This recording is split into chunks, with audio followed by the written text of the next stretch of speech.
Hello Chaudhary साहब doctor साहब आज भी आप कर चुके काम ही खराब है, की करें।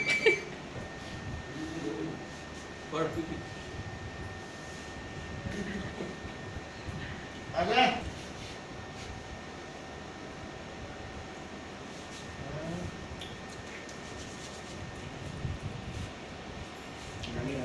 यही पौधे ना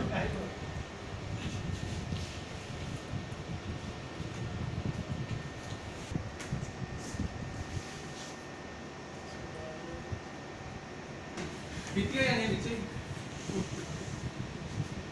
साथ चली जाएगा।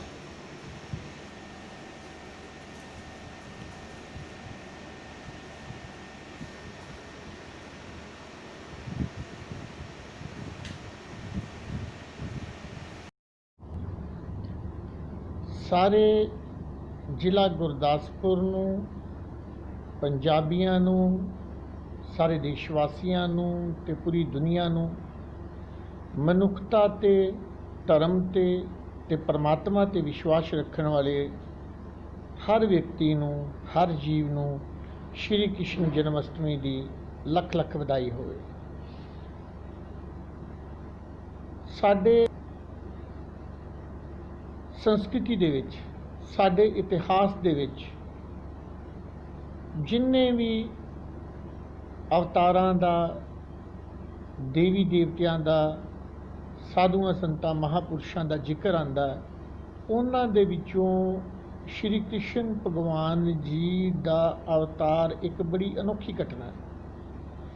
ਸੰਸਾਰ ਦੇ ਵਿੱਚ ਰਹਿ ਕੇ ਮਾਇਆ ਦਾ ਤਿਆਗ ਕੀਤੇ ਬਗੈਰ ਰਾਜ ਧਰਮ ਦਾ ਪਾਲਨ ਕਰਨਾ, ਇਹ ਸ਼੍ਰੀ ਕ੍ਰਿਸ਼ਨ ਮਹਾਰਾਜ ਨੇ ਸਾਨੂੰ ਸਿਖਾਇਆ।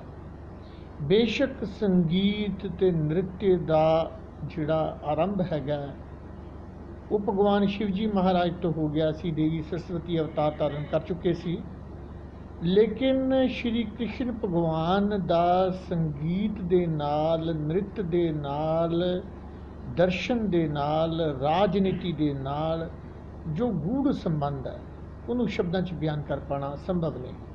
ਮੈਂ ਸਮਝਣਾ ਕਿ ਸ਼੍ਰੀ ਕ੍ਰਿਸ਼ਨ ਮਹਾਰਾਜ ਦੇ ਬਾਅਦ ਜਿੰਨੇ ਵੀ ਮਤ, ਸੰਪਰਦਾ, ਧਰਮ ਸੰਸਾਰ ਦੇ ਵਿੱਚ ਪੈਦਾ ਹੋਏ, ਖਾਸ ਕਰਕੇ ਭਾਰਤ ਦੀ ਧਰਤੀ 'ਤੇ, ਉਹਨਾਂ 'ਚ ਕੋਈ ਵੀ ਇੱਦਾਂ ਦਾ ਨਹੀਂ ਹੈਗਾ ਜਿਹਦੇ 'ਤੇ ਕ੍ਰਿਸ਼ਨ ਮਹਾਰਾਜ ਦਾ ਕਿਸੇ ਨਾ ਕਿਸੇ ਰੂਪ ਦੇ ਵਿੱਚ ਪ੍ਰਭਾਵ ਨਾ ਪਿਆ ਹੋਏ।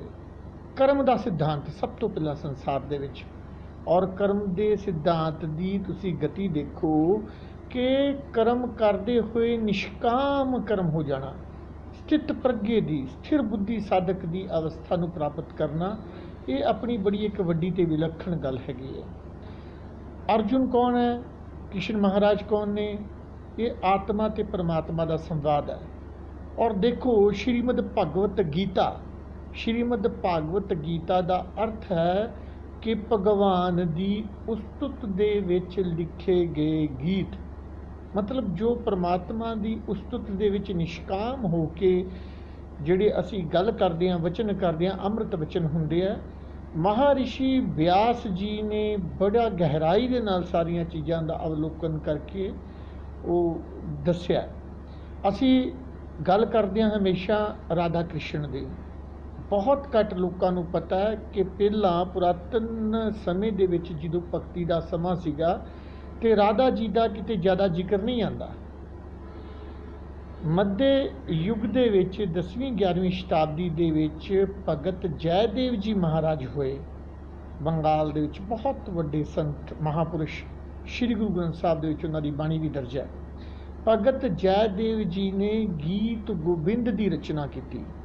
ਗੀਤ ਗੋਬਿੰਦ ਦੀ ਰਚਨਾ ਕਰਨ ਦੇ ਬਾਅਦ ਸੰਸਾਰ ਦੇ ਲੋਕਾਂ ਨੂੰ ਪਤਾ ਲੱਗਾ ਕਿ ਰਾਧਾ ਜੀ ਕੀ ਸੀਗੇ ਤੇ ਰਾਧਾ ਜੀ ਔਰ ਕ੍ਰਿਸ਼ਨ ਜੀ ਦੇ ਰੂਹਾਨੀਅਤ ਜਿਹੜੀ ਸੰਬੰਧ ਸੀਗੀ, ਜਿਹੜੇ ਅਧਿਆਤਮਿਕ ਜਿਹੜਾ ਰਿਲੇਸ਼ਨ ਸੀਗਾ ਔਰ ਕਿਸ ਰੂਪ ਦੇ ਵਿੱਚ ਸੀਗਾ, ਪੁਰਸ਼ ਤੇ ਪ੍ਰਕਿਰਤੀ ਦਾ ਸੰਬੰਧ, ਉਹ ਜਿਹੜਾ ਉਹ ਸਾਰਾ ਸਾਹਮਣੇ ਆਇਆ।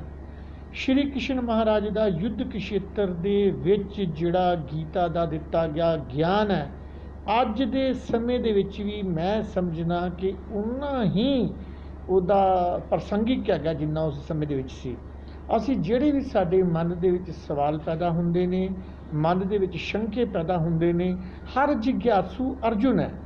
ਔਰ ਗੀਤਾ ਦੇ ਵਿੱਚ ਸ਼੍ਰੀ ਕ੍ਰਿਸ਼ਨ ਮਹਾਰਾਜ ਖੁਦ ਹਰ ਜਿਗਿਆਸੂ ਦਾ, ਹਰ ਸਾਧਕ ਦਾ, ਹਰ ਆਤਮਿਕ ਜੀਵ ਦਾ ਸ਼ੰਕਿਆਂ ਦਾ ਨਿਵਾਰਨ ਕਰਦੇ ਨੇ, ਉਹਨੂੰ ਉਪਦੇਸ਼ ਦੇ ਕੇ। ਹਰ ਸਵਾਲ ਹੈ ਅਤੇ ਹਰ ਸਵਾਲ ਦਾ ਜਵਾਬ ਹੈਗਾ ਸ਼੍ਰੀਮਦ ਭਾਗਵਤ ਗੀਤਾ ਦੇ ਵਿੱਚ। ਸੋ ਕ੍ਰਿਸ਼ਨ ਮਹਾਰਾਜ ਬੜੀਆਂ ਗੱਲਾਂ ਕਰਨ ਵਾਲੀਆਂ ਜਿਹੜੀਆਂ ਮੈਂ ਕਰਨਾ ਚਾਹੁੰਦਾ ਹੁਣ ਵੀ। ਬਹੁਤ ਸਾਰੇ ਸ਼ਾਸਤਰਾਂ ਦਾ ਇਹ ਮੰਨਣਾ ਹੈ ਕਿ ਸ੍ਰਿਸ਼ਟੀ ਦਾ ਆਰੰਭ ਕਾਲ ਕੀ ਸੀ, ਕਿ ਰਾਤ ਪਹਿਲਾਂ ਆਇਆ ਕਿ ਦਿਨ ਪਹਿਲਾਂ ਆਇਆ। ਬਹੁਤ ਸਾਰੇ ਸ਼ਾਸਤਰ ਇਹ ਮੰਨਦੇ ਨੇ ਕਿ ਰਾਤਰੀ ਪਹਿਲਾਂ ਆਈ ਅਤੇ ਦਿਨ 'ਚ ਕਨਵਰਟ ਹੋਈ। ਮੇਰਾ ਆਪਣਾ ਪਰਸਨਲੀ ਮੈਨੂੰ ਕਦੇ ਕਦੇ ਅੰਦਰੋਂ ਫੀਲਿੰਗ ਹੁੰਦੀ ਹੈ, ਕਿਤੇ ਪੜ੍ਹਿਆ ਨਹੀਂ ਮੈਂ, ਲੇਕਿਨ ਮੈਨੂੰ ਫੀਲਿੰਗ ਹੁੰਦੀ, ਹਰ ਬੰਦੇ ਨੂੰ ਫੀਲਿੰਗ ਦਾ ਧਿਆਨ ਹੈ। ਮੈਨੂੰ ਲੱਗਦਾ ਕਿ ਜਿਹੜਾ ਕ੍ਰਿਸ਼ਨ ਜਿਹੜਾ ਅਵਤਾਰ ਦਾ ਸਮਾਂ, ਸ਼ਾਇਦ ਪ੍ਰਕਿਰਤੀ ਨੇ ਉਦੋਂ ਹੀ ਅੱਖ ਖੋਲ੍ਹੀ ਹੈ ਅਤੇ ਉਦੋਂ ਹੀ ਪ੍ਰਕਿਰਤੀ ਦਾ ਜਿਹੜਾ ਉਹ ਸਿਰਜਣ ਹੋਣਾ ਸ਼ੁਰੂ ਹੋਇਆ। ਮੈਨੂੰ ਇੱਦਾਂ ਕਦੇ ਕਦੇ ਲੱਗਦਾ। ਸੋ ਅੱਜ ਜਿਹੜਾ ਦਿਨ ਬਹੁਤ ਵਧੀਆ, ਪਵਿੱਤਰ, ਇਤਿਹਾਸਿਕ ਅਤੇ ਬਹੁਤ ਮਹੱਤਵ ਵਾਲਾ ਦਿਨ ਹੈ ਸਾਡੇ ਸਾਰਿਆਂ ਦੇ ਲਈ। ਇਸ ਦਿਨ ਅਸੀਂ ਇਹ ਪ੍ਰਣ ਕਰਨਾ ਹੈ ਕਿ ਅਸੀਂ ਭਾਵਨਾਤਮਕ ਸੰਬੰਧ, ਸਾਂਝ ਆਪਸ 'ਚ ਬਣਾ ਕੇ ਰੱਖਾਂਗੇ। ਸਾਰੇ ਸੰਸਾਰ ਦੀ ਅਸੀਂ ਸੇਵਾ ਕਰਾਂਗੇ। ਦੇਖੋ ਕ੍ਰਿਸ਼ਨ ਮਹਾਰਾਜ ਦੇ ਜੀਵਨ ਦੇ ਕਿੰਨੇ ਰੂਪ ਨੇ। ਸੁਦਾਮਾ ਦਾ ਪ੍ਰਸੰਗ ਨਾ ਛੇੜਾਂਗੇ ਤੇ ਕਿੱਥੇ ਜਾਵਾਂਗੇ। ਕੋਈ ਦੋਸਤੀ ਦੀ ਮਿਸਾਲ ਅੱਜ ਵੀ ਰਜਿੰਦਰ ਨਾਥ ਰਹਿਬਰ ਜੀ ਦਾ ਇੱਕ ਸ਼ੇਰ ਕਿੰਨਾ ਪਿਆਰਾ ਪ੍ਰਸੰਗ ਕੀ ਯਾਦ ਆ ਰਿਹਾ ਕਿ ਤੂੰ ਕ੍ਰਿਸ਼ਨ ਹੀ ਠਹਿਰਾ तो सुदामा का भी कुछ कर, काम आते हैं मुसीबत में फ़कत यार पुराने। लेकिन वो तो कृष्ण ही सीगे ਜਿਹੜੇ ਸੁਦਾਮਾ ਦੇ ਨਾਲ ਪਿਆਰ ਨਿਭਾ ਗਏ, ਦੋਸਤੀ ਨਿਭਾ ਗਏ। ਹਰ ਕੋਈ ਸ਼੍ਰੀ ਕ੍ਰਿਸ਼ਨ ਨਹੀਂ ਹੋ ਸਕਦਾ। ਸੋ ਇਸੇ ਤਰੀਕੇ ਦੇ ਨਾਲ ਜਿੰਨੀਆਂ ਵੀ ਉਹਨਾਂ ਦੀਆਂ ਲੀਲਾਵਾਂ ਦਾ ਅਸੀਂ ਵਰਣਨ ਕਰੀਏ, ਚਾਹੇ ਉद्धਵ ਨੇ, ਉद्धਵ ਦੇ ਗੋਪੀਆਂ ਨਾਲ ਸੰਵਾਦ ਨੇ, ਭਗਤਾਂ ਦੇ, ਕਵੀਆਂ ਦੇ ਮਨਪਸੰਦੀਦਾ ਜਿਹੜੇ ਕਰੈਕਟਰ ਹੈਗੇ ਨੇ, ਮਨਪਸੰਦ ਜਿਹੜੇ ਕਰੈਕਟਰ ਨੇ, ਜਿੰਨੇ ਵੀ ਅਵਤਾਰ ਪੀਰ ਪੈਗੰਬਰ ਸੰਤ ਮਹਾਂਪੁਰਸ਼ ਹੋ ਗਏ, ਸਭ ਤੋਂ ਵੱਧ ਕ੍ਰਿਸ਼ਨ ਮਹਾਰਾਜ ਉਹਨਾਂ ਨੂੰ ਆਕ੍ਰਿਸ਼ਟ ਕਰਦੇ ਨੇ। ਹੋਰ ਤੇ ਹੋਰ ਬਾਲੀਵੁੱਡ ਦੇ ਵਿੱਚ, ਸਾਡੇ ਆਪਣੇ ਫਿਲਮੀ ਸੰਗੀਤ ਦੇ ਵਿੱਚ ਵੱਡੇ ਵੱਡੇ ਨਾਮਚੀਨ ਕਲਾਕਾਰਾਂ ਨੇ, ਲੇਖਕਾਂ ਨੇ।